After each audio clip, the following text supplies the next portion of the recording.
लालू जी के पक्के दोस्त थे नीतीश कुमार।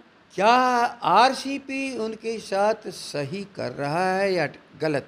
तो क्या लालू जी के विश्वास को तोड़ना सही था कि आरसीपी ने कोई नई बात नहीं की है? इसलिए आरसीपी समझ रहे हैं विश्वासघात से राजनीति में आगे बढ़ता है, तो उन्होंने विश्वासघात कर दिया देख करके कि हम जिसके साथ थे वह तो विश्वासघात ही न करके आगे आया था। लालू जी के पक्के दोस्त थे नीतीश कुमार, और उन्होंने जो एक उदाहरण पेश किया, अब हो सकता है कि उनके सभी दोस्त उसी का अनुकरण कर रहे हों। आरसीपी सिंह जो है वो जदयू से निकल दिए, उन्होंने जदयू का साथ छोड़ दिया। क्या कहेंगे इस पे? नीतीश कुमार के पक्के दोस्त यहाँ तक पहुँचे और आज उन्होंने जब उन पे सवाल खड़ा हुआ तो इस तरह से जदयू को छोड़ के निकल गए। पता नहीं, लालू जी के पक्के दोस्त थे नीतीश कुमार, और उन्होंने जो एक उदाहरण पेश किया, अब हो सकता है कि उनके सभी दोस्त उसी का अनुकरण कर रहे हों। अब तो नीतीश जी को विचार करना है, क्या आरसीपी उनके साथ सही कर रहा है या गलत? यदि गलत कर रहा है तो क्या लालू जी के विश्वास को तोड़ना सही था?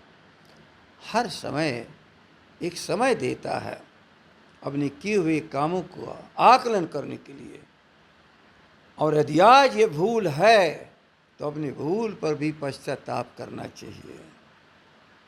भूल उतनी ही हद तक करनी चाहिए कि इंसान की विश्वसनीयता न खत्म हो जाए। इसलिए आरसीपी समझ रहे हैं विश्वासघात से राजनीति में आगे बढ़ता है, तो उन्होंने विश्वासघात कर दिया देख करके कि हम जिसके साथ थे वह तो विश्वासघात ही न करके आगे आया था। इसलिए वह क्या कर रहा है? वह अनुकरण कर रहा है।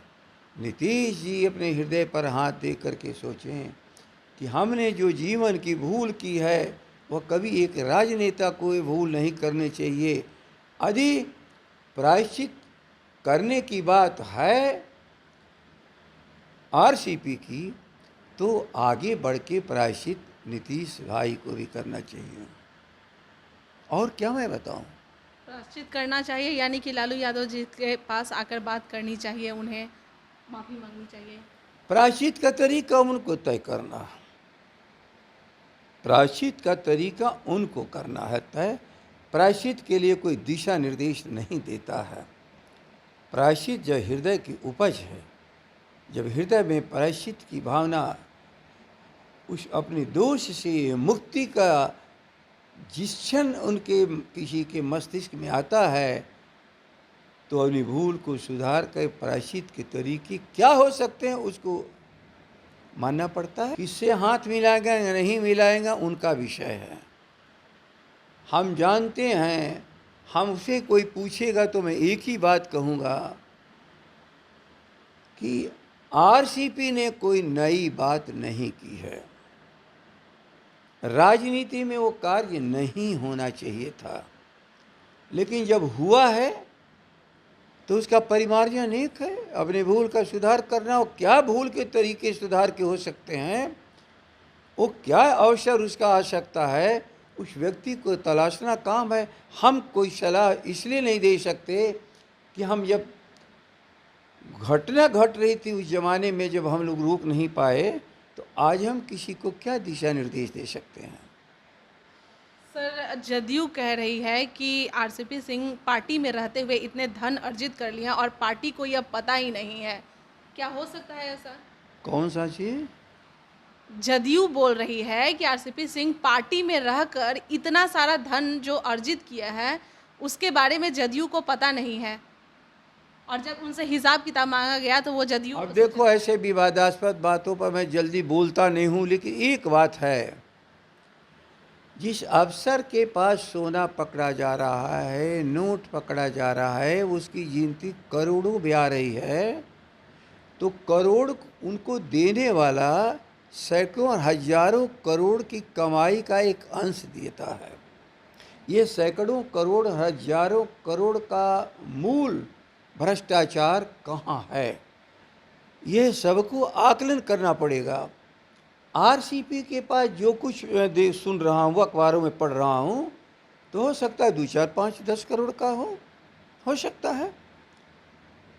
लेकिन आरसीपी टैक्स के द्वारा 10 करोड़ रुपया वसूला गया बिहार के जन जन से, इसको मैं अस्वीकार करता हूँ। हजारों करोड़ रुपये वसूले गए होंगे, उसका छोटा अंश दिख रहा है, उसमें का अधिकांश छिपा हुआ अंश किसके पास है, ये धीरे धीरे उजागर होना चाहिए। इसलिए जो कुछ ये हुआ है वो विपक्ष की जो आवाज़ थी और जनता की जो कराह थी, सबके सामने उसका सत्य उजागर हो रहा है। जो कल नहीं मानते थे, आज स्वयं जो आरोप लगाया जाता था, उस आरोप लगाने वालों की कतार में खड़े हो गए, तो केवल वह एक छोटा आरोप लगा करके बड़ा आरोप से मुक्ति नहीं मिल सकती है। बहुत बहुत धन्यवाद आपका सर। तो हमारे साथ जगदानंद जी जुड़े हुए थे और इनका कहना है कि आरसीपी सिंह पे जो लगाया जा रहा है, जिन्होंने जो जदयू के साथ जो ऐसा कर रहे हैं, ये तो उन्होंने सीखा ही है उस तरह से नीतीश कुमार के साथ रह कर, क्योंकि उन्होंने जो लालू यादव के साथ जो किया वही चीज़ हो रहा है उनके साथ भी हो रहा है। और उनका एक और कहना है कि जितने इनके पास जो धन अर्जित हुए हैं, ये तो छोटा सा अंश है, यानी कि बहुत सारे जो धन अर्जित हुआ है वो किसी और के पास है, लेकिन इसका कुछ परसेंटेज इनके पास है। अब देखना यह होगा कि वाकई में जो मेन जो है, मूल जो है, वो कहाँ पर है, कहाँ पर सबसे ज़्यादा जो धन है वो रखा गया है, क्या वो भी उजागर होगा या फिर उसे ऐसे ही जाने दिया जाएगा। चलिए अभी के लिए इतना ही, बने रहें लाइव बिहार के साथ। लाइव बिहार यूट्यूब पर सब्सक्राइब और फेसबुक पर लाइक जरूर करें।